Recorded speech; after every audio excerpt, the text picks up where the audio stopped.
it's not playing it the same way. I think the newer version, Ben Serafinowicz is his name. Yeah, Peter Serafinowicz. Oh, yeah. Sorry, Peter Yeah. Serafinowicz. He's so earnest. It's just fantastic how he can deliver the most ridiculous dialogue on the planet with a straight face and all of this earnestness that gives the show an incredible little heart to kind of build around. Aw. Well, that's good though, because that's sort of the point, is that these guys are like not heroes, and you have to be able to identify with them and delight in their absurdity, right? Right. Well, and when Arthur kind of gets swept up in things in the first couple episodes, you feel for him as he kind of gets pulled into the ridiculousness of it all. Right. But then as he kind of comes into his own, it's a great little arc. There's a lot of really good character work. Yeah, he really kind of comes into his own and really becomes kind of this top-notch superhero. So I really liked what they did with his character. Honestly, I liked what they did with Jackie. What is it? Earl Haley as the Terror. That was really good too. And the way they've done the Tick as far as like mocking modern like business and how you do things. Like at one point, one of the villains said branding's key. Yeah, it is, because all of his henchmen have like an eye tattoo, and he's like, well, yeah, branding's key. We got to have like an image, an icon. So, but speaking of folks who have their own brand and their own icon, I thought you were going to go with icons. Icons. Well, I mean, Greg is an icon. He is an icon. But he does have his own theme, and that's more than any of us can say. No, do we need to play that theme before we get rolling with Greg? Let's do it. All right, let's break into it.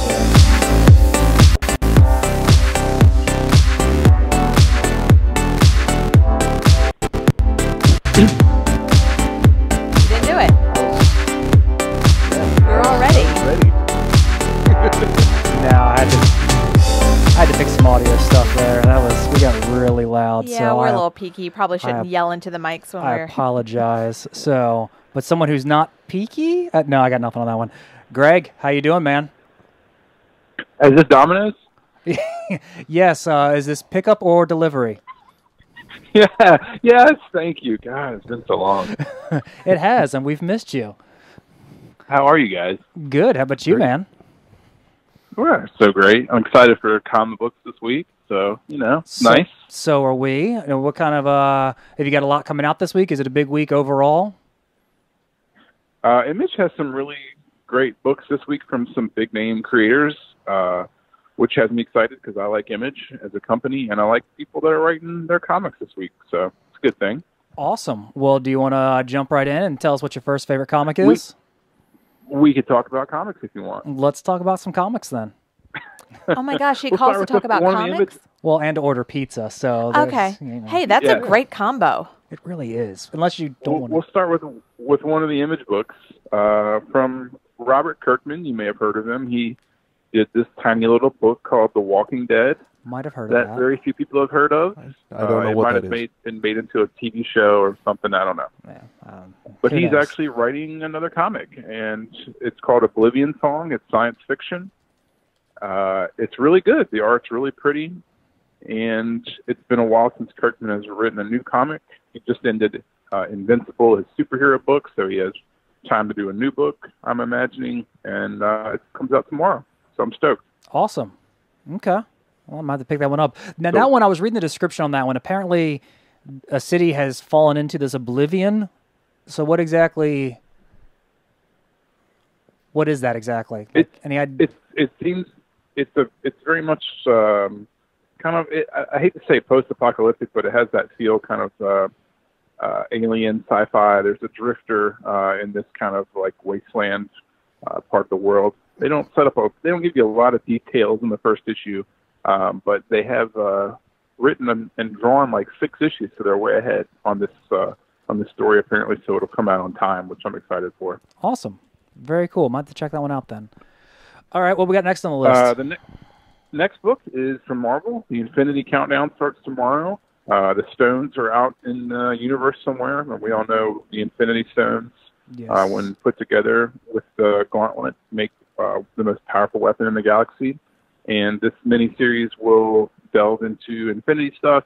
It's super accessible for people who might not remember the Infinity stuff from the 80s, and it looks like it'll be a lot of fun. So Infinity Countdown #1 tomorrow from Marvel. Okay, so this is actually going to be fun. This is certified Greg fun, and it's not just some shameless plug for them to tie their movie and that's coming out later this year. I'm sure there's, I'm sure that they heard, Marvel Publishing has probably heard that there's an Infinity movie coming out too. So okay, I'm sure there's a tie-in somewhere. Gotcha. Just figured I'd ask. Yeah, why not? It's not cynical. It's synergy. The last book is from Jeff Lemire, who wrote Sweet Tooth and Descender, 2 books I really love. Oh, Descender's great. I know Keith reads Descender. Yep, and I love it. Did we lose you? Yeah. Okay.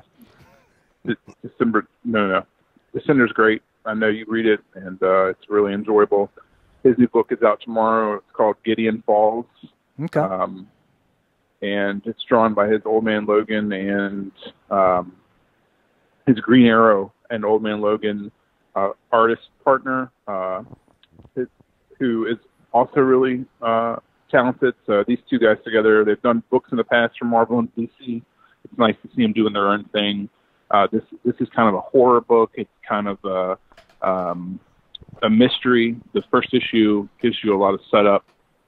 So I'm intrigued to read the second issue, but it looks great. Gideon Falls #1 from Image tomorrow. Awesome. Well, where can they pick up these fine books, sir? If you're in Norfolk, you can come to Local Heroes, 1905 Colonial Avenue in Ghent. We have a really attentive and knowledgeable staff. The owner sits in the back, so you don't have to talk to that guy because he's kind of a jerk.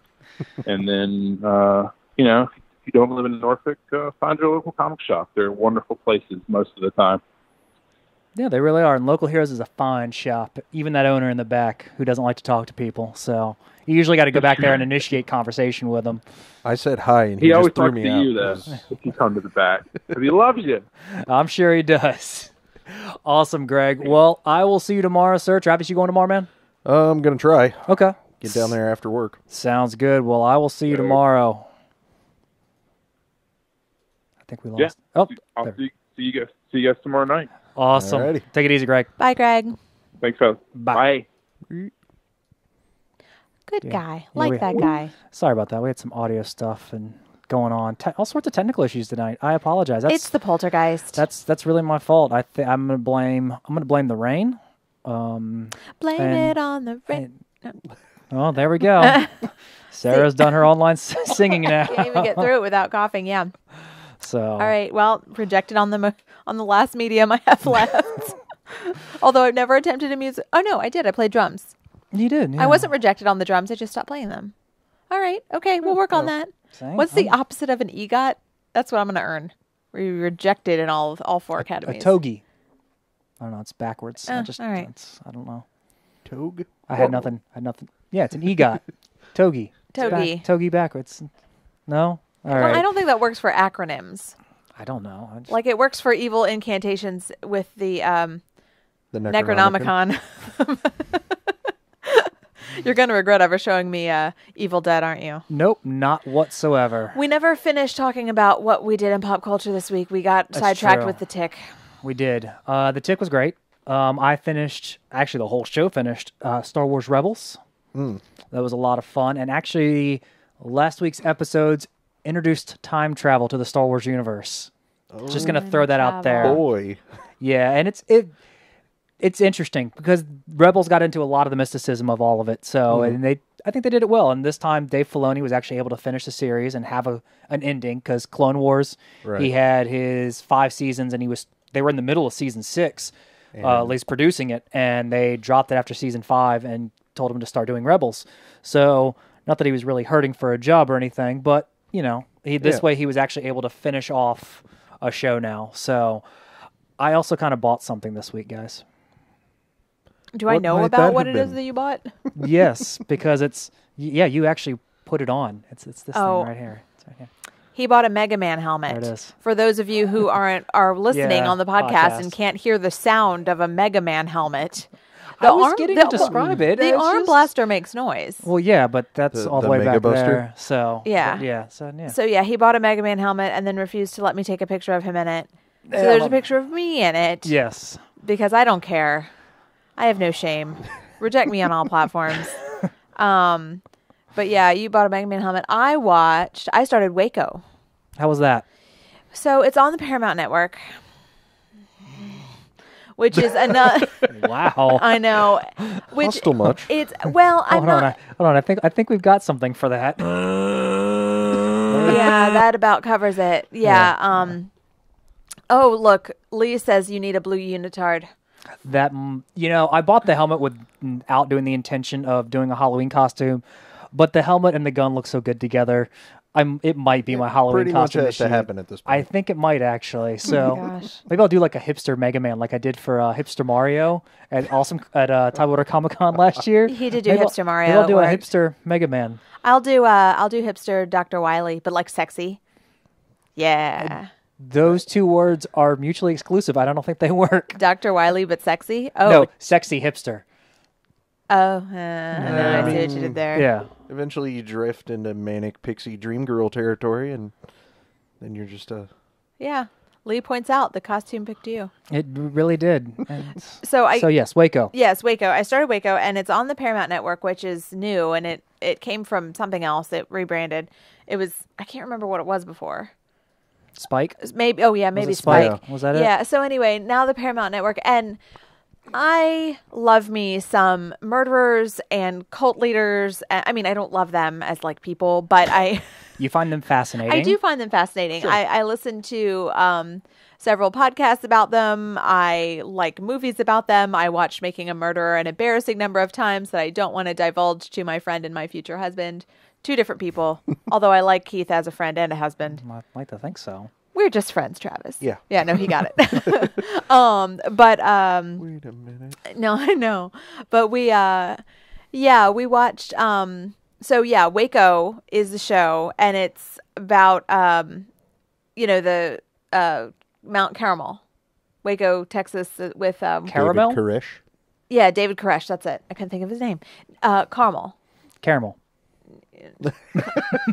Just okay. How's it spelled? I can't. It's spelled Carmel, I believe. It doesn't matter. Why are we going down this rabbit hole? Anyway, it's really well acted. Taylor, Stay on target.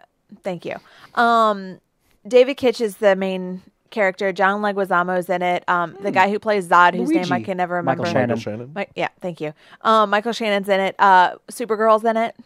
Melissa Benoist. Yeah, see, you guys just know, but yeah. And it's well done. It's a really, like, if you know anything about history, you know that it all ends really tragically with like this weeks-long gun standoff and ATF and FBI, and it's this whole big cluster. But I'm only 2 episodes in. It's my new treadmill show, which is interesting because I tend not to pick dramas for treadmill shows. I tend to pick brainless stuff or really motivational stuff. Like I go with like weight loss shows or things I've seen a million times, like The Office, or like then I go back to weight loss shows, or then I watch like Bridezilla's, which by the way, new season started.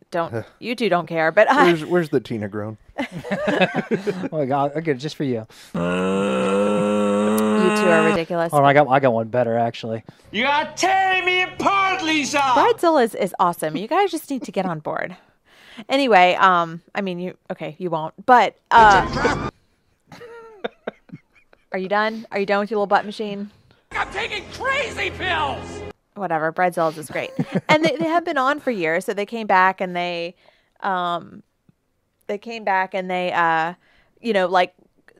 steered into the skid, like they played to how like dumb the show is, with these crazy women who are obviously like over the top in acting. But anyway, the opposite of that is Waco, and it's really good. It keeps me going. I don't quit the treadmill because I want to finish it, and yeah. Well, Lee, because I can word today, said apparently on NPR they were talking about it, and the people they have involved in the show were the negotiator, some people who were actually on the inside. So that might be why it's so good, because they've really got some authentic hands-on experience, so to speak, with the. They do, and it's a fascinating story about the hostage negotiator, because that's why the standoff took so long, and like all of these phone calls were recorded. Mm-hmm. Right. And after so many years, they released him or whatever. After the investigation was closed, they released him, and all that plays into the personification of the characters, and that's what builds the script. And I think it's really well written, and it's really well acted and well done. So all about it.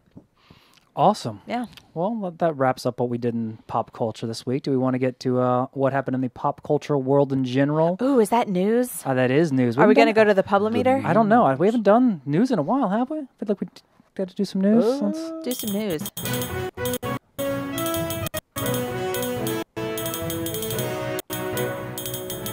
News in Spanish. You know I don't speak Spanish. In English, please. Gets me every time. Every time. Still funny to me. All right, so let's start with the big entertainment news, of course, of the weekend. The Oscars were on Sunday. Yes. There were some solid wins, maybe a few little surprises here and there, but nobody seemed really outraged. Henry posted on popshow.com, and he actually got a lot of the predictions right. I think other than Best Picture, he actually got it. And I just noticed Alex chimed in as well. He's watching the show tonight, and he actually got it spot on. He had all the picks. Alex is really insightful with that stuff. We're happy to have him as a viewer. But yeah, it's I think that The Shape of Water did surprise me a little bit. I haven't even seen it, but I loved that movie. See, everybody either loves it. I was like, yes. See, people either loved it or they were like, I don't get it. There was no. It was okay. There was no middle ground. Well, when you hear, it's about a mute girl who sleeps with a fish man, you're like, well, how could that be a movie? No, I mean, it sounds like a good movie to me. But if you go see it, and you get drawn into the world by the performances, and it should, it's absolutely incredible. I love that movie. I think I was going to go see it one weekend. Sarah was out of town. I just never got around to it. Yeah, we couldn't get it to sync up. It's so much going on. Yeah, I completely missed Voltron season 5 came out this past week, and I'm struggling to catch up with that now at this point. So it's and there's so much good stuff out there too. Yes. I mean, there's only so many hours in a day. I have a backlog of video games 35 deep that I'm trying to work my way through and do write-ups for the website, and then I'm like, oh, Halt and Catch Fire's on on Netflix. 2 days of my life gone. Yep. Yeah, that's how it happens. I had never watched a minute of that show prior. I just threw it on because I was on duty and had nothing better to do. And duty. I can't take you to anywhere. So anyway, solid wins, few surprises, and some dude just stole Frances McDormand's Oscar. Did you see that? I did read about that. It was on the Today Show this morning while I was getting ready. And some dude, so she went from the event to the governor's ball, which is like the big thing. And at the governor's ball, they engrave it. And I found myself wondering how much she paid to have it engraved. Like, it's got to be thousands of dollars, something insane. I'm sure she's really hurting for the money. Well, that's another thing. Yeah. So married to one of the Coen brothers. Yeah, right. So anyway, she gets her statuette engraved and then put it down on someone wanted to shake her hand, or I don't know. I'm not really familiar with the chain of events, but the Today Show was like, they were name dropping. They're like, yes, well, when I went to the governor's ball, which is like, well, that's bully for you. But anyway, some random dude who was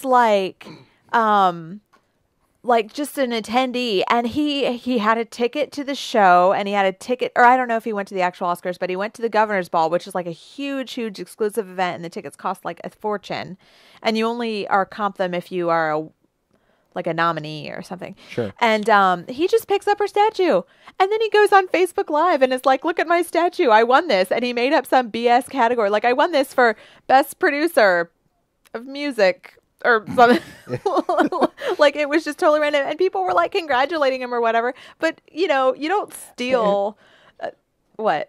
Just the fact that people believed him. So what if it's on the internet, it's true. So obviously. So they bring up, but the people at the ball were congratulating him too. But they brought up a really good point.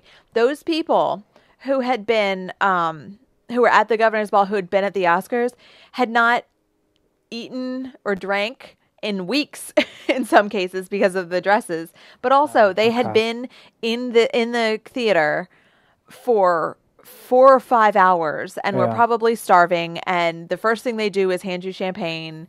So whatever, everybody's Yeah. celebrating. I probably Yeah. would have been like, "Hey, I won an Why- Oscar for best puppet Why would you go? art." I mean, anybody can find especially if you're going to do it from your own personal page. Like, oh yeah, they busted like, him quick. yeah, but like, that was the still really internet. funny. Yeah. But the best part, in my opinion, the best part didn't even happen at an Oscar event. It happened at a viewing party, and it was Keegan-Michael Key's reaction to his, hetero life mate, as Jay and Silent Bob would say, Jordan Peele winning the best screenplay, which...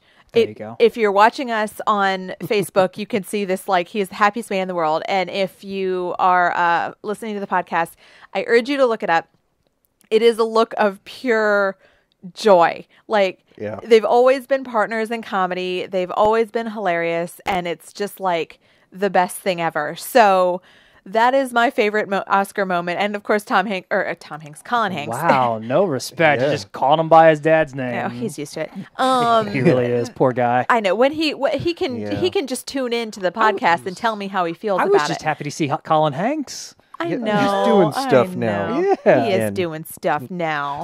Did you, Travis? Did you ever? I know Sarah. Well, no, I think I made Sarah watch part of it. The Good Guys with Bradley Whitford and Colin Hanks. Oh yeah, yeah. That was Saw so a few good. episodes. Yeah. Okay. Sorry. Go ahead. So anyway, that was my favorite Oscar moment. But I want to jump in and say that our viewer and friend Alex, and Oscar pick extraordinaire, also loves *Halt and Catch Fire*. So you gotta comment, a bro there. Solidarity. Yeah, And he also commented he was 20 for 24. Pretty solid Wow. percentage. that's really good. Yeah, it's a pretty solid percentage. Next year, Alex, you need to do like a fantasy Oscar. Yeah. Fantasy Oscar thing. So, speaking of things that happened during the Oscars, Yes. the new Mary Poppins teaser came out.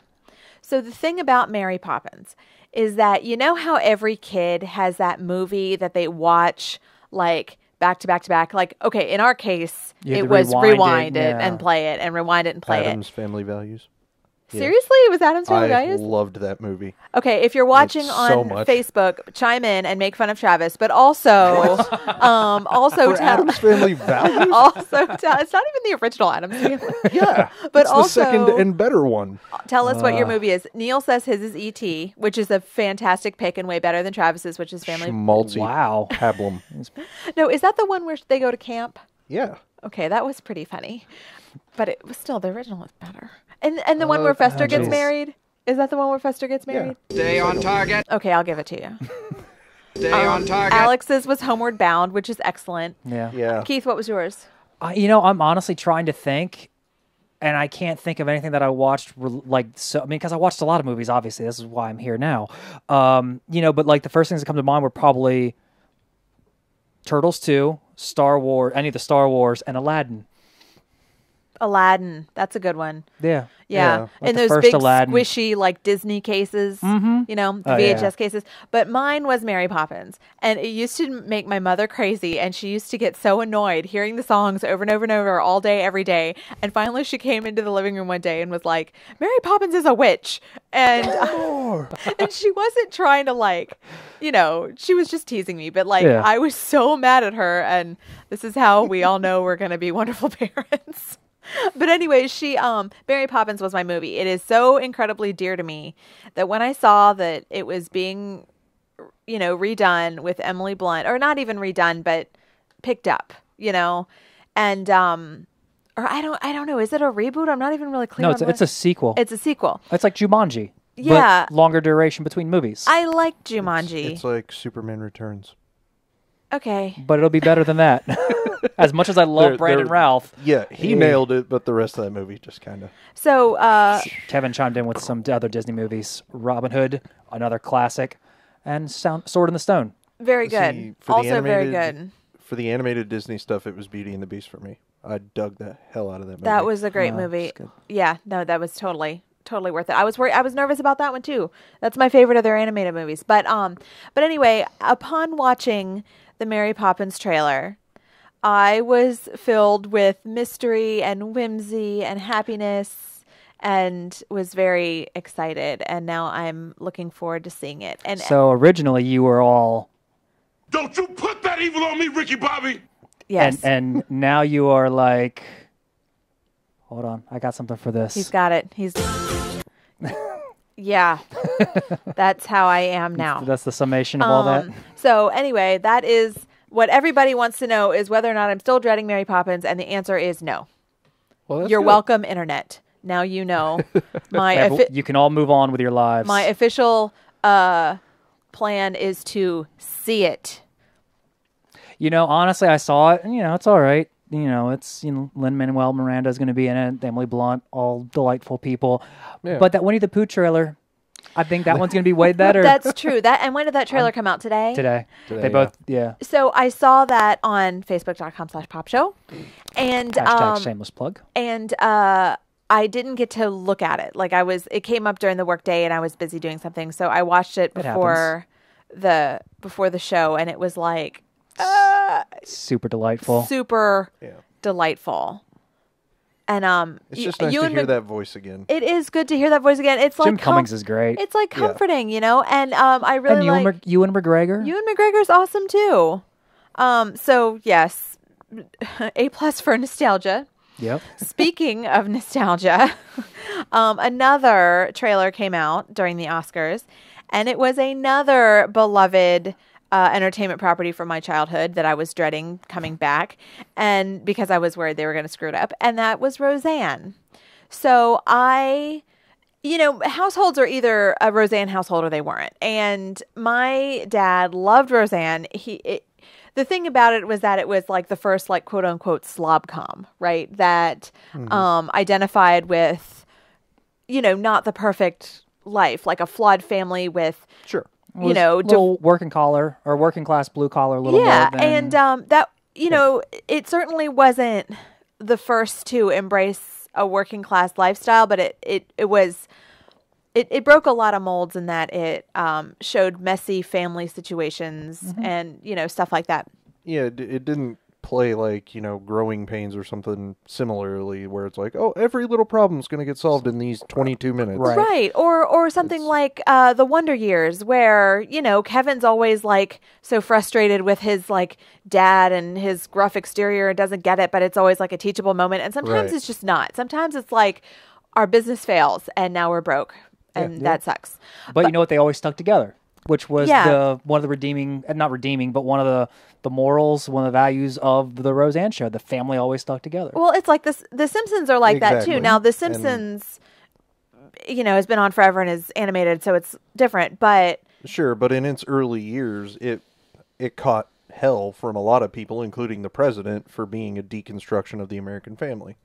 Right. And that's a big deal. Well, I think 30 years later, we can sure, say that. We can... it wasn't a deconstruction of the family so much as it is of a reflection of how families actually are. And I think that even the most well-formed functional families run into days where it's just things are crappy and you need to deal with it. And to be able, and women and minorities have seen a lot of this for a long time, to be able to see yourself in popular culture reflected in a way that is not always perfect, but is positive, is huge. So I love that show. It meant a lot to me. It meant a lot to my family. And when they said they were bringing it back, I thought, well, this is impossible because Dan is dead. Because that's how they ended it. And how did they start the trailer off? Why do you think I'm dead? Yeah. Which, of course I was thinking, how are they going to do that? And they sort of did it in like the most Roseanne way possible. So I can't figure out. I think maybe it's because I knew what the rest of the cast was doing. Like anybody who was, I think the first Becky didn't really do a whole lot that I've seen her in, and DJ didn't really do much, but everybody else had, well, except for Roseanne, had pretty solid careers or ventures. Like John Goodman's been in a million things. Sarah Chalke has done fine with Scrubs and How I Met Your Mother. Rick and Morty. Oh yeah. Oh yeah, Rick and Morty. Yeah. Rick and Morty now too. Sarah Gilbert has been on The View and had an arc in what's it called? Big Bang Theory, along with what's his face. Oh yeah, the boyfriend. Yeah. Is he who plays Leonard? What's his name? I can't think of his name right now. I was trying to say Rusty, but I know that's not right either. So I just no, it's not Rusty. So, but yes, continue. Yeah. Either way, people have been successful since. Roseanne show, most of them. Laurie Metcalf was just in Lady Bird. Well, she's also in, Johnny Galecki. There we go. Thank you. I don't know if actually he is going to be back on Roseanne. I mean, he is pretty much on the high horse with Big Bang Theory, is like the highest grossing show. Or up there, or has been, or well, and Laurie Metcalf is also Sheldon's mom too, right? She was. Yeah. So, but anyway, the cast is coming back strong. And I think so. I approve of everything they've been doing, and I think they are strong actors. But also, Roseanne hasn't really had anything that really sticked since the show. She's done a few reality stuff here and there, and nothing really big. A few presidential runs. Well, I don't know if we all want to talk about that, but I feel like she's going back to what she should be doing, and as like controversial and kind of nuts as she's been, I kind of do admire her. I'm not really sure why. Maybe just being a strong woman, being a strong woman, being a big lady, and in comedy, and just sort of doing her own thing and not giving a crap, and I don't know. Well, and she had a pretty prolific career as a stand-up, too, for a lot of years prior to, and including the years the show was on. So, I mean, she's a pioneer. Well, and I think, no, Kevin, we're not going to talk about it. Kevin wants to talk about Ready Player One? Well, no, I think he wants to talk about the Roseanne thing and just her presidential runs and all this stuff. No, we're not talking about. We're not getting into politics. We do not do the politics and controversial stuff around here. We try to at least have some fun and not get into the heavy stuff when we can avoid it. But the thing I like about this is like the show doesn't look forced. It looks like everyone's coming back and they've all still got that chemistry, similar to Will and Grace. They look like they're able to come back and not miss a beat. Right. So. I'll check it out. I mean, they also have both Beckys in the show. I can't wait to see how they explain that. I want to see how they explain that and Dan being alive. Do they retcon? What was it? The last 2 seasons? Last season? I think it was like the last half of the last season. Or okay. Something like that. So, it was a few episodes. It's not tough to it's not tough to retcon. So I imagine they'll just retcon it. So I mean, did we see a body? No, we didn't. It was like a dream. It's just like the whole sitcom was a dream. Or something. It was a whole Newhart situation. So right. Don't you badmouth Newhart? I'm not badmouthing Newhart. It's just that storytelling mechanic that I'm less than crazy about. It's not my favorite either, but they apparently have undone it. So, I'm I don't know. I'm looking forward to it. Even the ad that they did for it was very like, here's an ABC ad from the 90s. Yeah. I mean, so if you're, we're not showing it right now or anything, but if you are listening to the podcast, please go look it up so you know what we're talking about. So, quick question on that, though. Mm-hmm. If Roseanne is successful, how long before we have Tim Allen back going, He did Last Man Standing. No, I know. But that's done. That's over. Is Zachary Ty Bryan out there or Jonathan Taylor Thomas out there doing anything right now? No. The third kid's got a I'm trying to think wheatgrass juice business. Well, according to People 7 hours ago, Tim Allen is very interested in a home improvement reboot. Of course he is. But I'm sorry, but he still misses Last Man Standing. Sure, but it's over. You can only have one reboot, Tim Allen. Yeah. Well, I'm trying to think what 90s show. I mean, because we've gotten the Fuller House reboot. Right. So Saved by the Bell. Saved by the Bell. Saved by the Bell. Hasn't that already been done a few times? Saved by the Bell. Screech wouldn't come back. Don't need him. Don't need him. He's totally replaceable. I'm trying to think what 90s show would be. Like, I'm trying to think of a deep cut as far as 90s show. Like Fresh Prince. Can we do a Fresh Prince? Well, yes and no, because Uncle Phil's dead now. That's a good point. I mean, Rest in peace, Shredder. 90s reboot with the original actors. Now, X-Files came and went. They only did one season. No, they're in the middle of their second seasons right now. And they're ending it, I think, they're after ending this. it. Yeah, this now, is it. Friends could come back. Yeah. No. Matthew Perry needs some money to pay for his coke habit. He's on Alex says Friends need to come back. Or is that show done? I don't know. And Matthew Matthew Perry's off off. Odd Couple reboot with Thomas Lennon from the Reno Odd 911. The Odd Couple? Yeah. Yeah, but that didn't. That's what I mean, I know that lasted a year or two. Yeah, they didn't last very long. So I'm trying to think. Let's see what other they tried. They did the Boy Meets World. Clarissa Explains It All. That's the 90s show we need to read. Well, they're bringing back Sabrina the Teenage Witch. Yeah, but that's actually tied into like Riverdale. Sure. And it's a whole other kind of thing. They're making it darker. And Twin Hey Peaks Arnold's came coming back. Twin Peaks. Are You Afraid of the Dark? Is coming back. Is it Yeah, really? They're yeah, I working think on I heard about that. I did Yeah. hear about that. Dawson's Creek. I could see him trying Frasier? Frasier again, just because Kelsey Yeah, but- Grammer and the rest of them aren't really doing anything. Well, the dad died though. Yeah, No, but I sure, mean, but he wasn't Uncle Phil. yeah. Yeah. He was old in the show then. Family so. Matters. Bring Family Matters back. Although, no wait, Oh, Reginald no. Bell Johnson is still alive. The internet tries to kill him once every few months, and he's all he the only thing he ever tweets is "I'm still alive." Just to remind Just people. give me the Good Burger sequel that we never got. Just Keenan and Kel, 40 years old, still selling burgers. Oh, Maybe they run the joint. I don't know. Oh, Kevin says Wonder Years, and Neil chimes in with Pete and Pete. See, Neil's on their Nickelodeon Oh, kick Pete and right Pete. now. Now, we discussed Pete and Pete on this show Yeah, a they have couple a weeks ago. podcast now, don't they? They have a podcast, and one of them, the shorter Pete was here playing at Charlie's. What? Yeah. He's was I in not he's in informed a of this? band. You got to follow his Instagram page, which I think it's the Adventures of whatever his real name is. Which why can't I remember names tonight? Like I was doing really well there earlier, and now I'm just drawing blanks. I don't know, but anyways, he's got his own Instagram where you can. And he was actually taking pictures at Charlie's before the gig and stuff. It was pretty cool. I gotta say though, I didn't see it till afterwards. in one of Right. my finer moments of clarity, I was Googling what the Petes are doing these days, and I saw one of them was playing an electrician in 80 productions, and I thought, wow, he's really typecast as an electrician now, and it turns out that he's an electrician. So it wasn't the role; it was actually a tech he position. is, but work is work if you're getting it. I mean, what is it they say? A day on a movie set is better than the worst day. Just The worst day on a anywhere movie set is better than the best day anywhere else, or Yeah, that's what something they like said. that. But all right, well, we've Okay, lambasted we on '90s shows too much. So But let us know what you think your 90s show reboot should be coming next. Now apparently they're doing so, anything. because we keep saying reboot, it just kind of hit me in the head.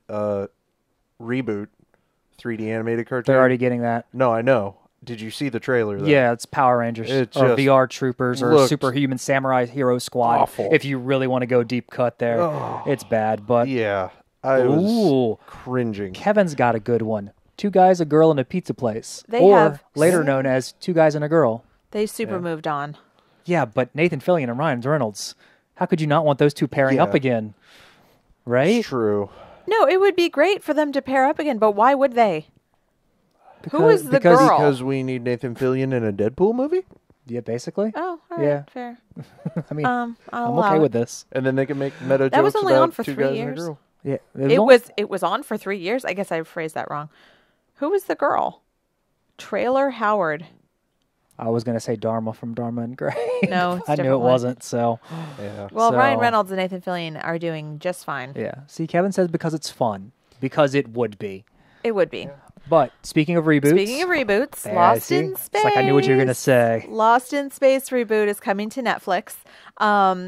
The trailer came out within the last few days, today or yesterday or Today. something like that. Came out today. So I watched it, and I know the cliches and the memes from the original, but I did not ever watch it. Like, I can't think of an episode that I've ever seen of the original Lost in Space. I just know, like, the Danger Will Robinson or whatever. Oh, look, he's got it. Of course I did. Danger, Will Robinson. Danger. Yeah, that one. So when I saw that it was coming back, I have to admit I was somewhat surprised that this hadn't already been attempted, because when did the original show come out? In the 1960s. Yeah. It was. They did it a movie hit in the- right in the middle of the Star Trek space race. Yeah, era. and they did a movie in the late '90s. Yeah. Oh, did they? Yeah, With Joey from Friends, whose Yep. name escapes Matt me LeBlanc. right now. Matt LeBlanc. Yeah, Lacey Chabert was in it.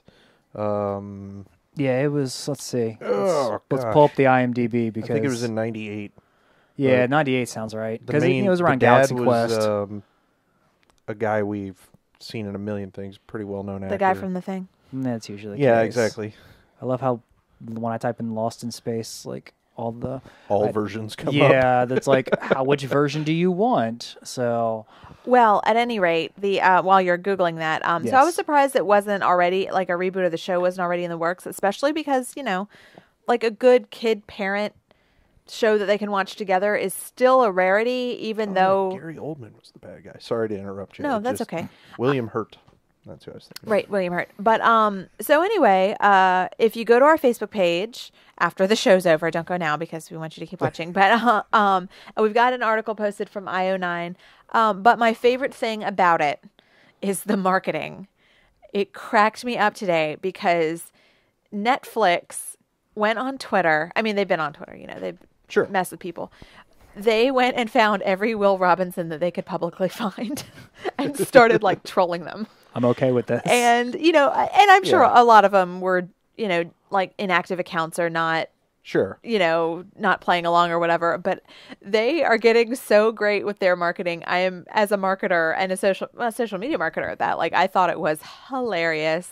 Rightfully so. So we, I had quite a laugh at that, but Lost in Space reboot. Are you going to watch it, Travis? Yeah.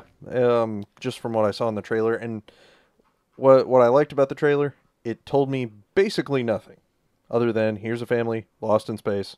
That's it. Right. Well, the robot looks like Sauron. Yes. The Eye of Sauron has been contained in a robot's body now. But then it's a mood ring. It changes color, too. It was blue in the trailer later on as well. We have an interesting trivia factoid from Alex, who tells us on Facebook that the Lost in Space movie was what finally unseated Titanic from the #1 spot at the box office. How about that? What do you know? I wasn't even aware it was made into a movie because I saw Titanic 14 times. There's another fun fact for you. Yeah, but movie tickets were only like $4 at the time. So no, I get that. Just 14 times. What? I was like 13, like 12 or 13. Do you know how amazing Leonardo DiCaprio is when you were a 13-year-old girl? And he was clearly do not. Well, let me tell you about Leonardo DiCaprio in Titanic. I was a 12-year-old boy. Well, there were other redeeming things about that movie for a 12-year-old boy. For my audience, yes. Yes, like the fact it came on 2 VHS tapes. And my father, bless his heart, pre-ordered it from Blockbuster. And they had like the pre-order was like miles long. I saw Titanic 14 times. That is my guilty pop culture secret. # pop culture secret. No, I want popcorn. I think the most I've ever seen a movie in theaters is like 5 times. So just that you went 14 times is what. 2 or 3 is my limit. I don't know if I can. Clearly, you've never been committed to a movie like I was to Titanic. I saw Django Unchained twice in theaters. We saw Black Panther twice. We saw Black Panther a second time this weekend. Pop culture. But we listen. My relationship with Titanic was longer than like relationships I've had with like people. Like not all people, but some people definitely were 6 out. months. I don't know if I'd go around bragging about that. I mean, obviously you beat that record. Obviously, but still. I mean, I'm on Twitter bragging about how I love Star Trek more than some people love their children, so I really can't judge. The Michael B. Jordan image that you found, because after watching Black Panther, I found a little factoid this past week that the Killmonger outfit looks very similar to a Dragon Ball Z character whose name escapes me right now. But there's an image out there where Michael B. Jordan, before he was famous, was on some show and they were, giving him some questions, just trying to figure out more about him. And one of the questions was, what is his guilty pleasure? And he holds up the little board and it's scratched out. His final answer was women, but he had scratched out anime on his thing. He had written anime and then like scribbled over it. It was like, oh no, it's women. Yeah. And he's just a delight. I like Michael B. Jordan. Me too. He's fantastic. He is really fantastic. So anyway, movies. Yes. The best news I saved for last. Oh. Yes. Are you ready? I hope so. I'm not going to blow your two mind because you both know what it is. So, our amazing local theater, the Naro, has a equally amazing video store called Naro Extended Video. And it is truly a wonder to behold. If you are a Norfolk or Hampton Roads resident, you've probably already been there. Go there again and remind yourself of how many videos. I mean, they've got like over DVDs. 40,000, right? They have the biggest on the East Coast. It is insane. Like there's nothing that they don't have. So anyway, they went through some crowdfunding stuff last year. Kickstarter, yes. Yeah, they did a Kickstarter to get a little shot in the arm. They made $45,000 on a $25,000 goal. That is how much our community loves Naro Extended Video. And they got that done in like 2 days. Days. If that, it was very short. It was 24, 48 hours easily. But we love the Naro. I mean, we met you. Well, we met you at the theater, but just out in front. Because the Naro was video store was sponsoring Evil Dead 2. Yeah, Dead by Dawn. The best of the Evil Deads. You haven't even seen Army of Darkness yet. No, weird. Anyway, so we crowdfunded at the level where we got to sponsor a shelf for a month, and this shelf holds 12 to 15 videos, and it is for the entire month of April.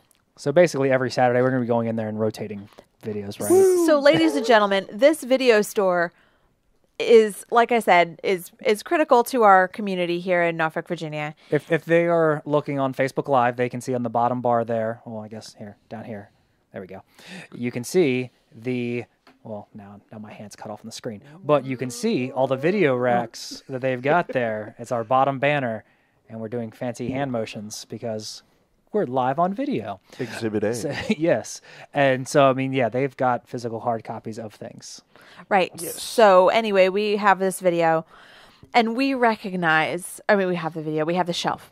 We recognize the profound responsibility that we have here, because not only is this a testament to ourselves, but it's a testament to what we need our community to see, either because we love it or because it's a hidden treasure, or it's because it's a classic that we need people to see again, or it's because they've seen it 14 times when they were 13 years old. But see, that's the thing is and Kevin just mentioned a movie that I had actually had kind of slipped in my mind. So Kevin's going to get very mad at me.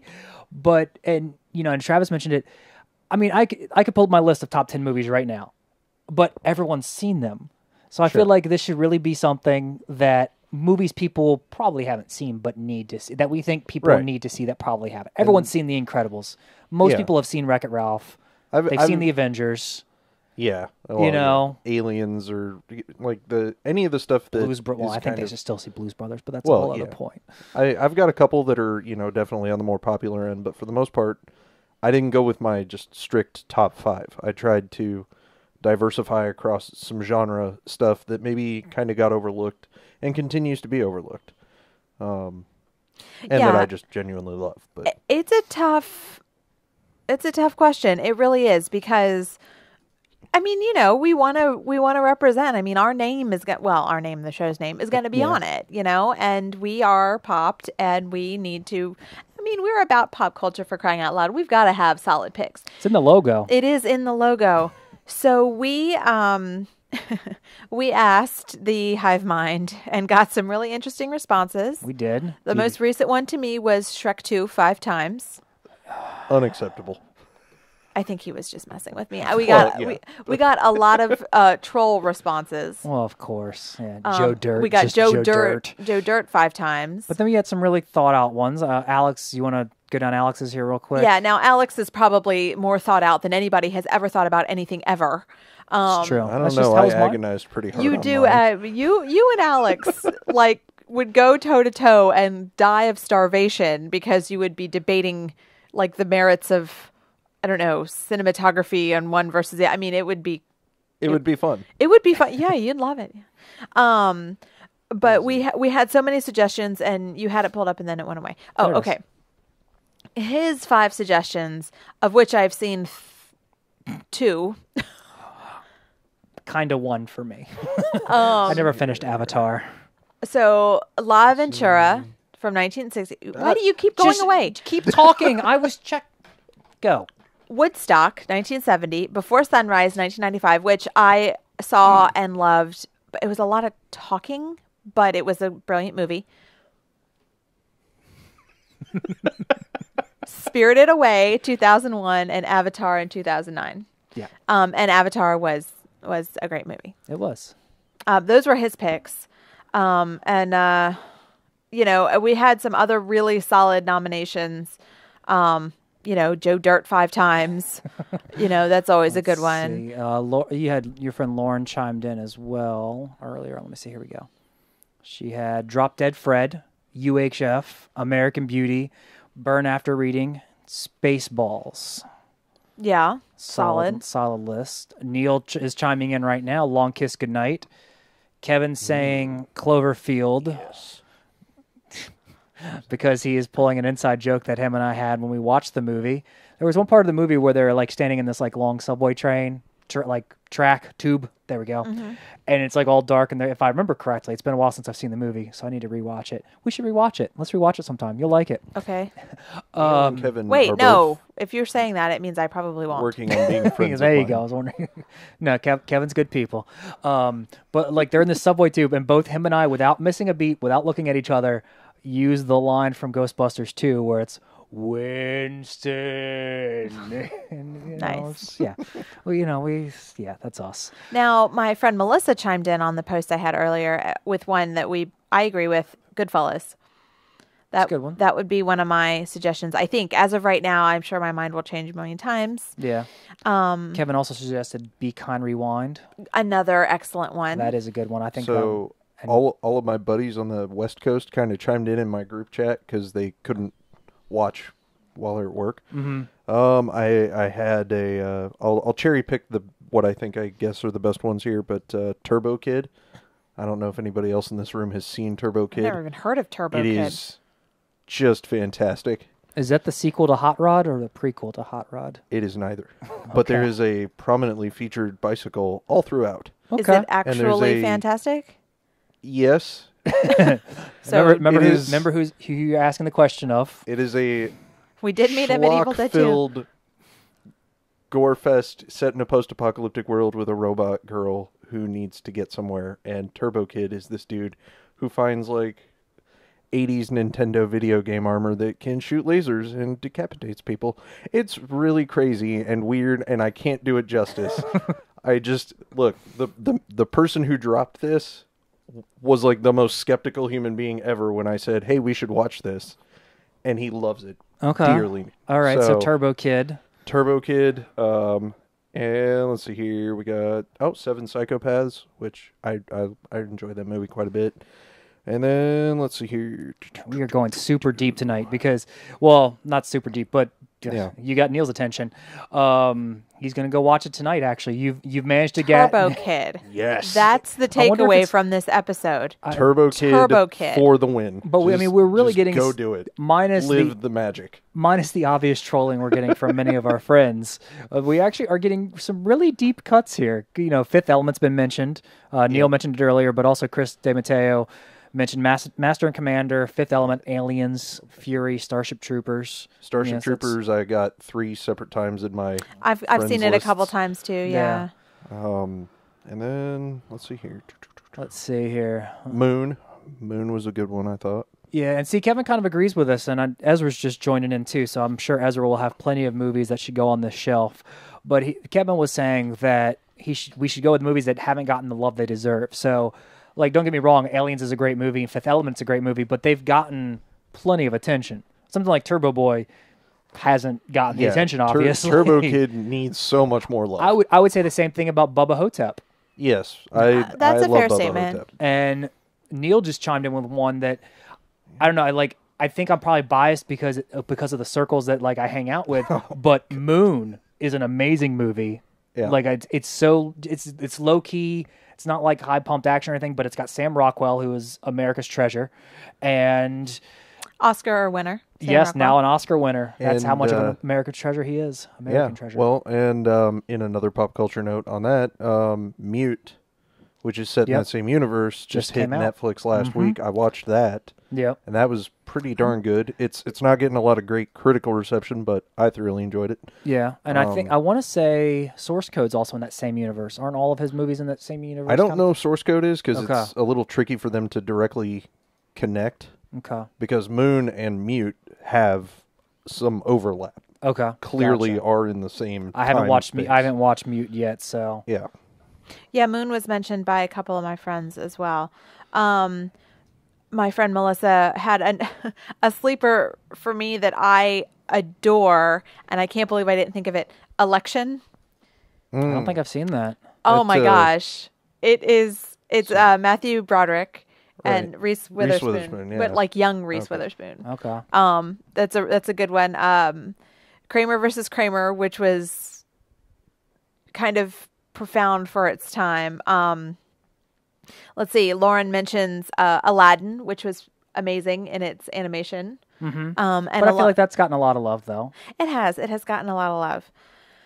Neil's mentioned Snowpiercer. Have either of you guys? That's that recent one with Michael Fassbender, right? No, that's the Snowman. It's Chris Evans.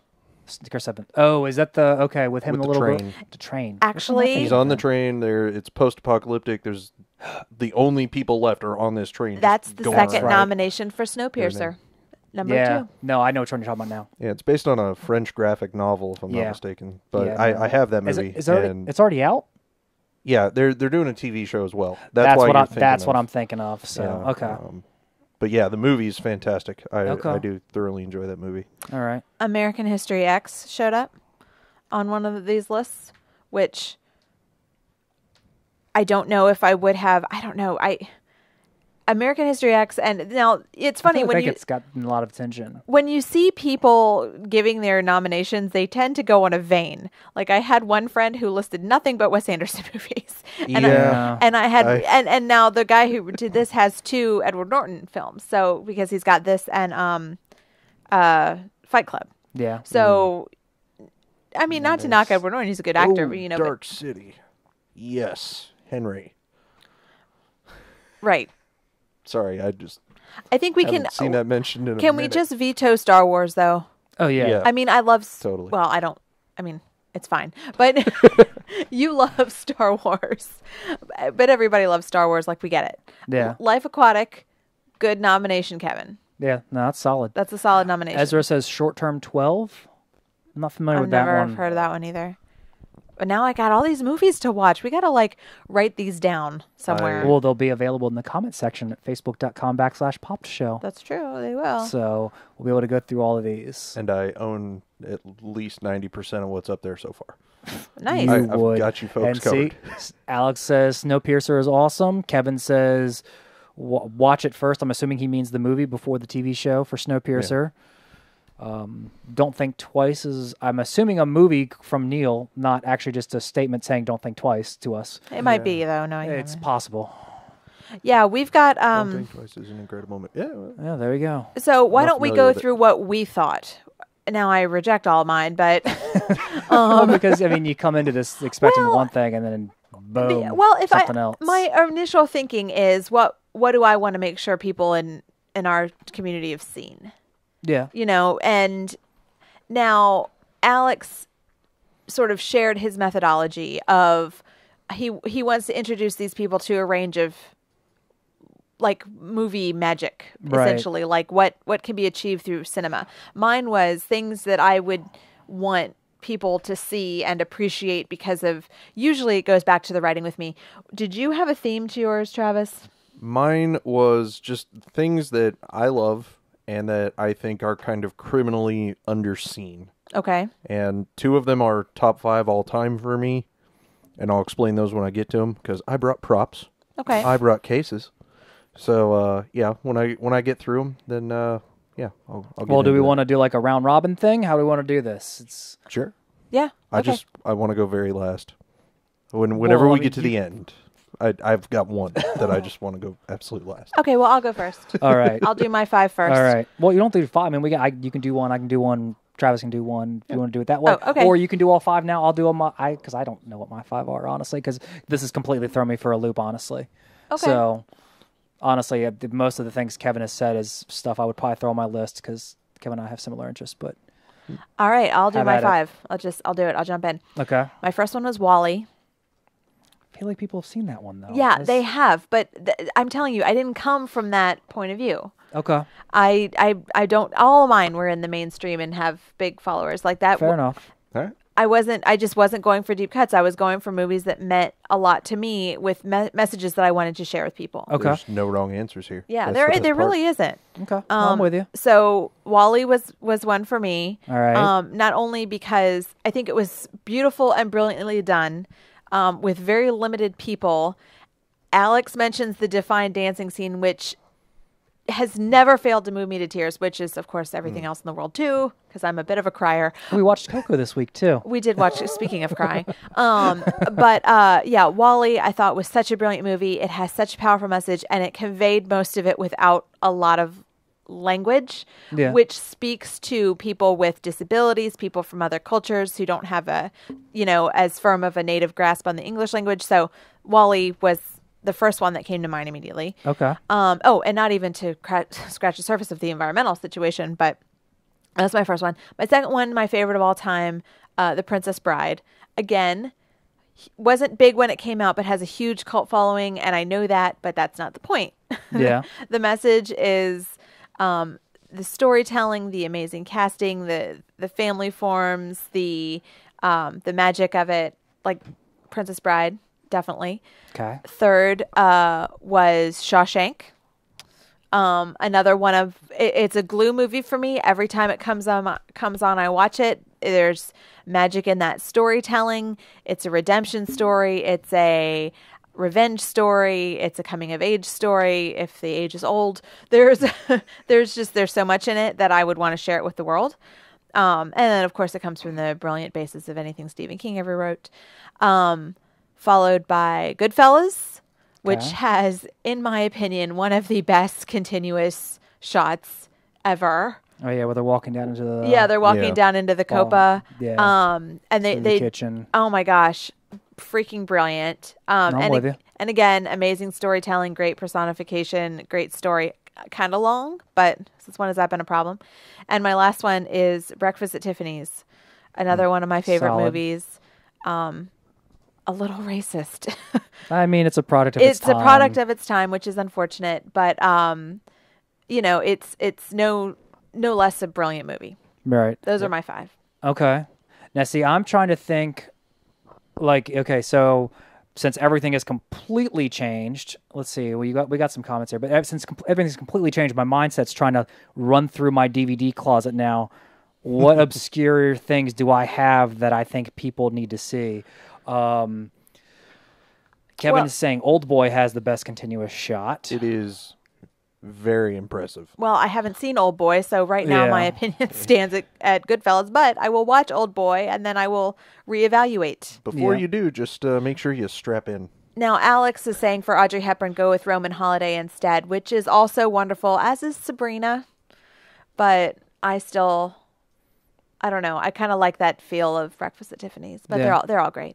Well, Neil said Neil kind of gave us the breakdown of Don't Think Twice, why he thinks we would like it, because Neil has been watching the show, long time viewer listener. Brigade. Yes. So what's that? Oh, I'm reading the blurb he put up. He says that it's about friends that are in a comedy to troupe similar to Upright Citizens Brigade. So yeah, it sounds like something we'd enjoy for sure. All right, so but we have less than a month to watch all these movies before we can choose them to put on our shelf. Do you dare me? Challenge accepted. I do not have the time for that kind of nonsense. I tried thinking some of the things have already been mentioned that made me, add them to my list, which made it a little easier for me. But I tried to think of 5 movies that I think that I really enjoy that don't get the attention they deserve, because and then this will probably change after I look at my DVD closet after the show tonight. But as of right now, more recently, Baby Driver. I think it got a lot of attention with our circle, but I don't know if it got a lot of... Well, it came out right on top of Spider-Man. Yeah, I don't know if it got general approval. It's not approval, but viewing. Yeah, it's the kind of movie that, if I would have been at home, I know my dad would have been down for it. Yeah. But without me to be like, hey, we should go see this, my old man ain't walking into that theater for Baby Driver. Right, and that's a shame, because he would have loved it. Yeah, and that's the thing. We wanted to see it, but we saw it completely on a whim because we went to go try to get into a screening of Spider-Man Homecoming, and it was all booked up because you got to get those things super early. Sure. And we were like, all right, well, we're already here. Let's go see Baby Driver. And we ended up, predictably so, loving the movie. And, it was even nominated for Oscars and stuff this year, but, just didn't, I don't think it got the critical acclaim. Maybe I'm wrong. I don't know. I want to push that one more. Okay. So, see, even Ezra agrees with me. Kevin says Spacey ruins it, which, I don't. No. Spacey ruined the realities he was involved in. I don't ever think he was a bad actor. Bad person, yes. Yeah. But Sure. bad actor, I don't know. I thought he was fine in Baby Driver. I mean, he wasn't my favorite. As but far as acting went, I thought yeah. he was fine. And But yeah, as a person, not a good dude. for sure. Kick him right on out of the White House. But he was. Which they have done. He's out. He's Robin Wright is HBIC now. Yeah. No, and Kevin, I understand it makes it hard to watch a stuff. It absolutely but does. You can do that with a lot of people who have screwed things Yeah. up, and unfortunately, it's either you have to stop watching it on principle, or you can kind of just accept this is them acting. They've already gotten their support through the Hollywood machine, so to speak, as far as support for the movie. Watching it at this point isn't going to, if I watch my Right. copy of Baby Driver, it's not going to do anybody any harm at this point. Also, it kind of helps that his character is a terrible person too, so there's not does. even any sympathy for him. And spoiler alert, he ends up in a bad way at the end of the movie. So Well, it's not like American Beauty where you really sympathize with the main character, and even though he's flawed and terrible in his own way, you still want him to be fine. yeah. Yeah. But he dies in a pool of shiny blood anyway. He does. Let's keep on moving before we get too heavy here. We mentioned Moon. Definitely going to be on my list for that one. Mentioned Bubba Hotep. Another. How can you go wrong with Bruce Campbell being a geriatric Can't. Elvis Presley Just and can't. Ossie Davis being a black JFK? I'm waiting for Sarah's reaction to this one. I've never seen it. I know you haven't seen it. That's why I'm just kind of describing it to see what your reaction is to me saying Bruce Campbell as a geriatric Elvis Presley. So, Did he have a chainsaw for an arm? No, he did No. not. I'm not interested. Boba Hotep is one of those movies, and it's very much like one of the ones that I've got here that I'll get into in a few. But it's one of those movies that I've shown a bunch of people, and there's only like 2 of them that just did not get the joke. No, of course And I'll those are watch the it. only people who didn't like it. Everybody else is like, this is great. But Well, without spoiling it too much, for Sarah's sake, Kevin says black JFK is normal JFK. History's just lying to us, which I will concur. Of course I'll watch it. I am all makes sense. on board to watch most of these that have been recommended to us. It's Save just a matter of finding the time. the time and also whether or not it's scary. If it's scary, I don't think I'll watch Cloverfield. I don't know if Cloverfield's necessarily really scary. scary. Remember how low my bar for scary is. what, This one isn't are that we talking bad. like the Care Bears movie? Actually, no, Or- but oh no, they're in that minor reminds danger. me though. Now I've got to rethink my list because I was that just made me think of Cabin in the Woods because it's not scary per se, but it's a horror movie. But Slow your roll, Kevin. you have 6. Slow your roll. We're very like-minded. yeah, you and Kevin have similar tastes in that sense. All right, so let me wrap up my list here. This one because it's mainly on my mind because we recently watched it, but it is, I think it doesn't get enough credit as a Disney movie. It came out in 2003. I saw it in the theaters with my family and loved it right from the start. I still love it to this day. I can watch it forwards and backwards. I know it forwards and backwards. I can watch it back to back. Emperor's New Groove. It is a solid movie. It never gets old. It doesn't follow the typical Disney formula, which is why I love it. Also very much why I love Lilo and Stitch. But that's not going to be on this list. So, By the way, the debate rages on Facebook about Cloverfield. Alex says, I like it. Ezra says, skip it. Neil says Cabin Fever. I don't think that's related, though. Cabin in the Woods is And fantastic. so I is. didn't want to see it because of my very, very low threshold for scary things. Yes, Care Bear level low. But we watched it because it was in that daggone book that one of these days is going to go missing and it's going to be so tragic. But anyway, backup's ready. And I will admit, It'll I only be really gone because liked I'm Cabin in the Woods. really It happy. was a great movie. Cloverfield was one of those movies that came out in 2009, I believe, that it was on the tail end of that found footage shtick. Yeah. And it actually did okay with it, in my opinion. I enjoyed it just because it was kind of campy. I didn't think it took itself too seriously, but maybe that was because I didn't take it too seriously. Right. I saw it in theaters. Yeah, and so that did would I. be the environment to see it. Yeah. Ideally, anyway. But Right. It never, like, at no point in that movie did I ever really get nervous. It was just kind of like, okay, this is the situation. There was for Sarah's sake, there were some parts, and it's got Lizzie Kaplan in it. You can't go wrong with Lizzie Kaplan. This is true. But And Thor. no, we're not talking Cabin in the Woods, Cloverfield. Oh, Sorry. I was tuning you out because you're talking about a scary movie. That Basically.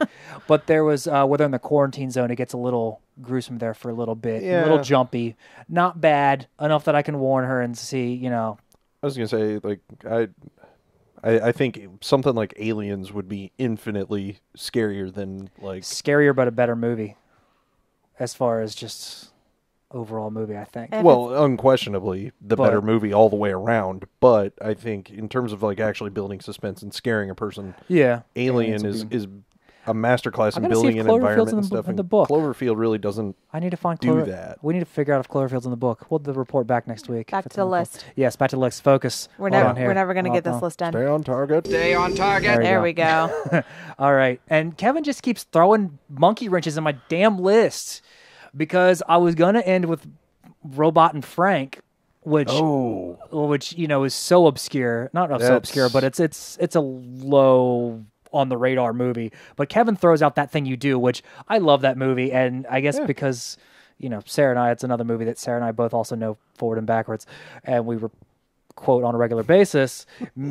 Maybe that just did it not? I mean, I feel like I didn't like it actually when I saw it. It did okay. Yeah, I mean, I was like 13 when it came out, so I don't remember what the response was back then. I remember renting it and watching it at like sleepovers and stuff. I saw it in theaters and I didn't like it. I was like 12 or 13. I didn't appreciate it. I was a stupid kid.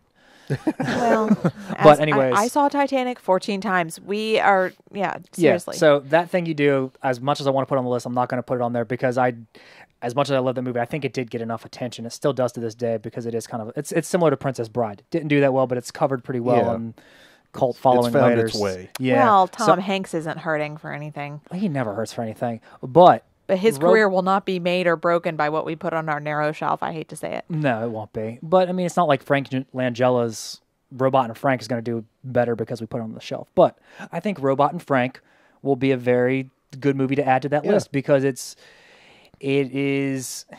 Ezra's right. Every single line of That Thing You Do is gold. I tell people to go write their hit song Alone in My Principles very regularly. As many times as I've told Kevin that. When he gets all grumpy, because he gets grumpy from time to time, if you don't know Kevin. We all get grumpy from time to time. I tell you to do that sometimes. True. I tell Dean to do that basically every time I see him when we have our co-host friend Dean talking about how he will never pay for XYZ streaming services, and I tell him to go write his hit song Alone in My Principles. And then he responds with, I quit. I quit. Yep. And then he realizes we don't pay him, so he doesn't really quit. But yes, you cannot go wrong with That Thing You Do. And Robot and Frank. It's my fifth movie. I'm trying to wrap up my list here. Robot and Frank.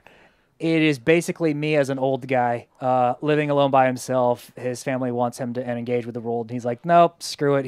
It actually turns out he is a former jewel thief. Yeah. And he is living his life, kind of a quiet life now, because if he gets in any more trouble, he's going back to jail, and he gets in a lot of trouble. So he's living this quiet life. His kids get him a robot. It's set a little bit in the future. So, God damn it, Ezra, got to be quick with me. I'm from Erie, PA. You're always going to get me with That Thing You Do line. It's never going to fail. And so he's living this quiet life. His kids get him a robot to keep him company. He ends up, there goes that headset. His kids end up getting him a robot to keep him company. He ends up training the robot to help him with jewel heist, and it's pretty fun. It's pretty great. So that's my fifth movie is Robot and Frank. So it's a pretty good movie. Right. So do we want to start with your list now, Travis? All right, Travis, you're up. You better dazzle us with your list. I guarantee I've seen 0 of these movies. I saw some of the cases when he seen at least one of them, probably. Don't challenge her. Yeah, seriously, there's no limit to what I haven't seen. Okay, literally. well, fair enough. Okay. All right. And remember, so our podcast listeners cannot see your DVD I will be announcing them. Okay. But I brought visual aids for those watching live on the internet. So, all right. First up, mostly a generation gap pick, I think. This was a movie that my dad ruined the ending to, and I would encourage anybody who decides to give it a look not to go looking up the ending anytime soon. But I went and dug it out, because all he could remember about it was that it had Peter Fonda and a 69 Dodge Charger in it. And I went and found it, because internet sleuthing is fun. But it is Dirty Mary, Crazy Larry. And since Keith kind of took the screen down, I can't tell if anybody can see what I'm holding up. But yeah, they can. Dirty Mary, Crazy There you go. Larry. Yeah, you're good.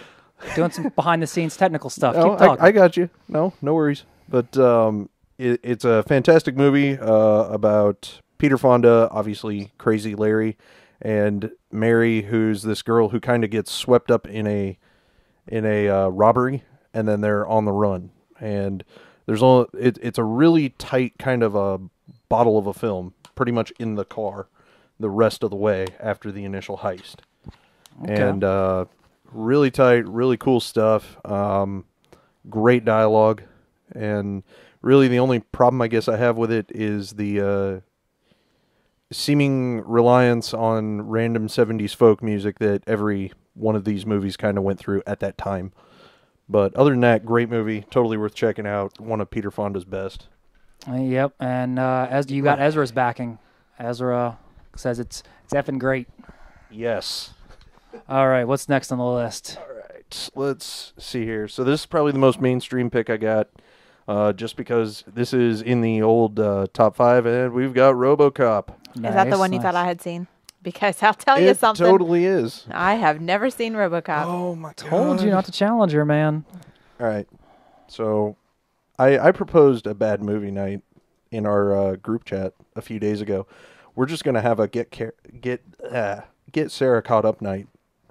You and can won't be then a night. we can have the bad movie night. That won't be a night. Trust me. Okay, we can have a get Sarah caught up decade. Yeah, basically, it's Pretty much. And we'll just intersperse bad movie nights whenever we can. My mid-30s to my mid-40s will be nothing but movies. I figure people spend their time in worse ways. Or it'll just get hijacked, and we'll just be watching That Thing You Do on repeat. Or that will happen. We can do that. I need to think of some good That Thing You Do drops for the show. But they're just more quotable lines than actual things I can do on repeat, you know? Well, we could work some Robocop lines in, that are the less profane lines, which is pretty much I'd buy that for $1. Are those? Are there any lines in there that aren't? I'd buy that for $1. Yeah, okay. You get that and guns, which maybe not great in the current climate, but we'll work on that. Yes. All right, what's next on the list? All right, so the next one is the only one I don't have a case for, and that was Safety Not Guaranteed. Which I actually have. Colin Trevorrow. It's kind of a time travel rom-com sci-fi thing. What I love about it, it's got an incredible amount of heart at its core in terms of storytelling, and I am hopelessly enamored with Aubrey Plaza to begin with, and her performance in that movie is fantastic. Is there anything she's not great in? Mike and Dave Need Wedding Dates. Oh, I never saw that one. Yeah.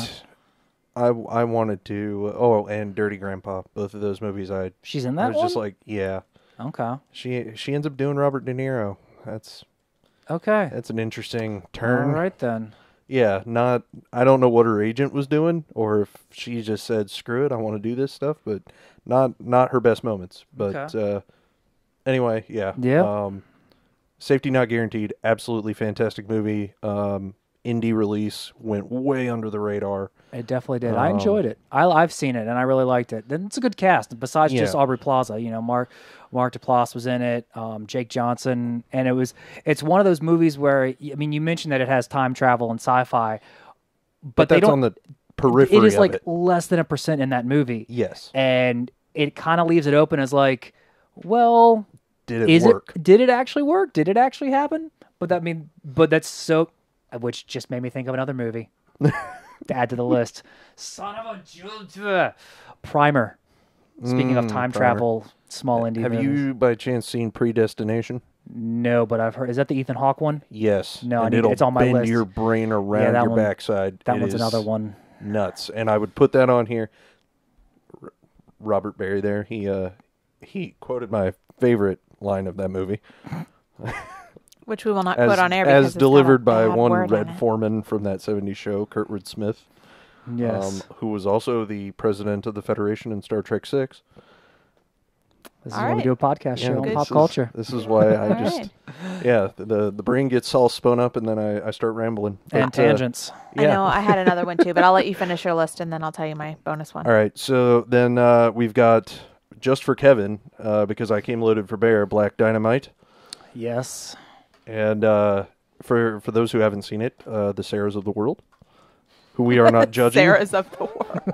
Let's not make that a thing. It's not just you though. It is a criminally underseen movie. It's hilarious. A brilliant tribute and send up of blaxploitation cinema of the 70s. I just thought of another one now. And it is made with all the love in the world for what those films were, while also being exactly what they are. Like it's just great stuff. Yeah, and these actually, top to bottom. And it's interesting that you mentioned that because they are. I don't know if they finished filming it or they've started it or if they just filmed the trailer. But if you go to facebook.com/Pop Show earlier today, March 6th, it turns out that Michael Jai White is trying to crowdfund a spaghetti western. Yes.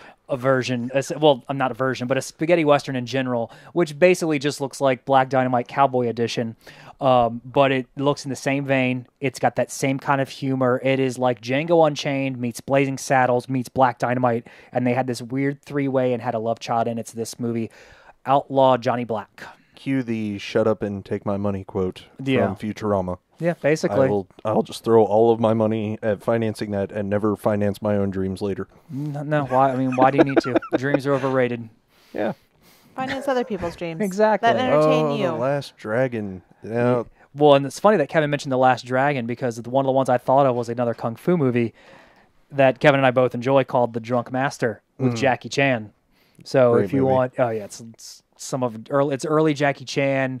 It's great Kung Fu, and it's just a lot of fun. It is. But you got one more. Yep. I've What's got your number last 5, one?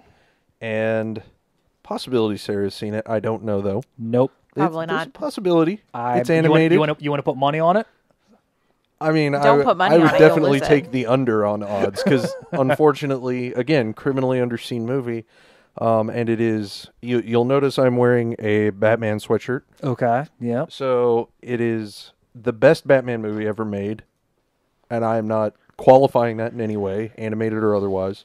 It is the best, bar none, and that is Batman: Mask of the Phantasm, released Christmas Day, 1993, and unfortunately, it came and went from theaters in the span of about a week to 10 days, and little 7-year-old me did not get an opportunity to see it in theaters. So I don't think I saw it in theaters either. I think they replayed it though on television plenty because Batman the Animated Series was killing it in the 90s. Well, the problem is the series did great, but the movie just kind of got caught in limbo. And I even remember, since I didn't get to see it, like I remember me and my dad going to Suncoast Video like 30 times because the release date of the movie kept getting pushed back on VHS. Oh, Suncoast over Video. and over and over. Rest in peace. And we had it reserved. We had that movie reserved for like 6 months before it finally got its release and was out in the world. And it has thankfully found an audience mostly tied to the show, but almost everybody I know who's seen the show, at least somewhat in passing over the last 20 or so years, has probably not seen the movie, is what I've discovered. And like the reason I wanted to go last is just so that, one, I could talk about it the most, but two, like I desperately want to go down to the Naro theater and just relentlessly campaign the Flick It Friday folks to get that movie up on the big screen because I want to see it in the theater. Well, and here you go. I mean, Ezra and Alex have both chimed in. Ezra saw it in the theater. Alex saw it in the theater. Alex says he hasn't seen it since. But Ezra agrees with you that it is hands down the best Batman movie, period. Yeah. And there have been countless YouTube videos of analyzing why it is the best Batman movie. Yeah. And it's pretty solid. It's pretty simple. It's the only movie that treats Bruce Wayne with any kind of dignity as far as showing his life away from Batman. Does it finally explain what happened to his parents? Yes. It actually, you know here's what's funny about it. They never once. Yep, appropriate. I mean, Ezra's on board, so I mean, They never once show the gun, the pearls, any of the iconography that has been in place since Frank Miller with Year One. Why did you say that? You realize the show is gone now, and this is all I'm playing now, right? Yeah, no, we got it. I will persevere. Why did you say that? Okay, maybe I won't. Yeah, he always wins when he's got the Martha drops. Why did you say that? My problem is now that we are worse off. Well, this is okay. The shelf isn't until April. The shelf isn't until April. So we have got a month to discuss this. And this was really, honestly, just to open our mind as to the methodology of how we would approach this. And we're still in the same spot as we were when we started 45 minutes ago. Okay, but the important thing here is that also, now, Robert mentioned Clerks. Oh, God. And the thing... I love that movie. I love it, too. But... the thing about Clerks is that as much as I love the movie, they did a very, very short animated series that I loved infinitely more than most other things. Who is driving? Oh, no, Bear is driving. Yeah, and they are all like... No one ever gets that quote. Love animated Clerks. Now, friend of the show, Miles, has his shelf this month. His stuff is in there right now. He stacked it with, like, mostly TV. He was another reason I kind of also threw Emperor's New Groove on there because he also has Emperor's New Groove, and it just deserves to be on that shelf for 2 months. He wants to extend it for 2 months. Now, so knowing he put so much TV on there, and he even said, he was like, I think they didn't get it. Because they have TV. He's a TV guy. He's a TV much like guy. Henry. Yes, absolutely. Sure. And, you know, we have our loves in TV too. Clerks, though, would make my shelf. Now, if it was just me, strictly speaking, and I was calling all the shots, the Clerks animated series would make the shelf. Now, I didn't even bring up that we could do TV with this because then we would be here for the rest of our lives discussing this. So I'd be campaigning Deadwood relentlessly until everyone else capitulated. Yeah, probably. Briscoe County Jr. Oh. No, we cannot do this tonight. We cannot do this tonight. So the point is that we are no better off. Nope. But we have a lot of things to consider. We do. And a really awesome list of movies we need to watch. Oh, for sure. And we even have, we got all the TV stuff and we still have to figure out how we're going to do this shelf, but we've got a month to decide. I am currently working I'm talking with Naro Video now. We haven't confirmed it up, but we're trying to get somebody because Naro Video needs to know a week before April 1st. Right. Which puts us around the 25th. And that's going to be before our last Tuesday show of the month because we want to give them enough time. So Naro Video, fingers crossed, I'm trying to get them on the show for March 20th so we can talk about it and get their thoughts and see what other people have kind of been doing. Okay. And so we got time to decide. It's a local place. It's locally owned. So they'll let us come in and change the shelf every day, which is true. Like, don't let us, because like Keith and I both work within a mile or two of the Naro. We will run up on our lunch break, and then it'll become one of those things where we like take down other people's, like, you know, we like remove Travis's movie to like put in an extra one of mine, and then he has to run over. Away. Yeah, like it. Trust me, it'll be a thing, and it will either bond us closer than anybody should be, or destroy us. Like, there's no middle ground. So we have a lot to think about. There is. And we have a lot of awesome movies to watch, and the jury's still out on Cloverfield, but probably that horrible book will be the final factor. Yay! Which means I'll probably have to see it. Yeah, it should be in that book, but let's see. But apparently I'm going to watch Robocop first. Yes. I don't know if Robocop's in the book. We'll have to figure that out, though. Yeah, we'll look. We'll look tonight, and I got to look through my DVD. I don't know. It is kind of embarrassing having seen Titanic 14 times in the theater and Robocop 0 times. As long as it's the Peter Weller Robocop and not the recent one with Samuel L. Jackson. Oh, you should be all right. This was definitely the good one. But it is very much a product of its time. It is, but the thing is that without getting heavily political, it holds up remarkably well. Oh, I'm sure. I believe it. Painfully prescient in a lot of ways, and that's what makes it so great. And it is the genesis of something I'm working on for the website. Okay. Not the 20-page essay on why Robocop is so great, which clearly ballooned and got out of control. Are you ready? Were you going to double dip and use that as your thesis in film studies, just out of curiosity? Right. I should. I need to go back to school and just crush everything with Robocop and Batman: Mask of the Phantasm analyses. There's your thesis right there, man. And just and then go wreck Hollywood with quality storytelling and razor sharp commentary socially. I have don't no, know. yeah, no, yeah. Everyone's chiming in on the Robocop We now. support your decision. Alex Although is saying we need to see La Aventura. I'm probably screwing the name up of that. In a dark room on Blu-ray and total silence. now So John Moore wants us to see the chicken version, Robocoop. Do you like my joke because he used all the O's? Come on, that was good. Robocoop. I just kind of wish I had a chicken drop now. I know.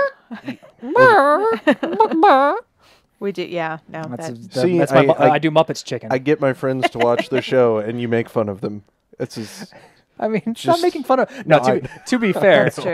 that's pretty tame for Sarah's stuff. I mean, he started out making fun of you, though. He said you were weird. And I said we knew. No, that was Jeremy Dieter who said that live from the West Coast, and that's his way. We've known each other since we were 12, so All right, well, that's Dieter's whole MO. this That's is why I didn't unraveling. respond. yeah. Let's just we should just. I let's stayed just- above the fray. You did. We're very proud of you. But now we are in deep with this movie decision, and we are very, very grateful to our awesome friends and fans for helping us out with these great decisions and making this infinitely more difficult with your amazing movie suggestions. But we have until the end of the month. We do. So keep them coming. If you are listening on our podcast, you can join the conversation by going to facebook.com/popshow. I have a feeling that this topic will come up again in the coming weeks. Oh, for sure. You can also tweet us at popshow. And if you are watching on Facebook Live and want to re-listen to this amazing movie debate, you guys can download the podcast on iTunes, Google Play, Stitcher, or Podbean. As always, give us a follow. We post pop culture content 7 days a week, and all we want to do is talk to you about it. Me, Travis, Keith, Dean is regular on the show, and this is our jam. So join the conversation. Tell me all the movies I need to see that I haven't seen, and I'll just be shamed for the next decade. Shame, ding ding. I'd like Where's to think that drop? I'd like to think that. I took it off because we were done with the discussion from last week. I'm sorry. I'd like to think that we put out plenty of content, but we're not going to bog you down with the same crap you're going to see everywhere else. We're going to post the trailers and things like that, but we're going to get some deeper cuts and not always just post the same recycled garbage you see everywhere else. And the best part is that we want to talk to you about it. Yes. So we're going to give you instant feedback. Join our conversation. Tell your friends. Leave us a review. Don't make us beg. Make sure you like the page. Like the page. There are yes. plenty of people that interact with the page that actually don't like it, surprisingly. Yeah, Facebook is weird. Yeah, John. Yeah, John. Oh, wow, getting called out. Get on it, John. And of course, you were here first for Robert's brilliant pitch for the next blockbuster movie of Robocoop.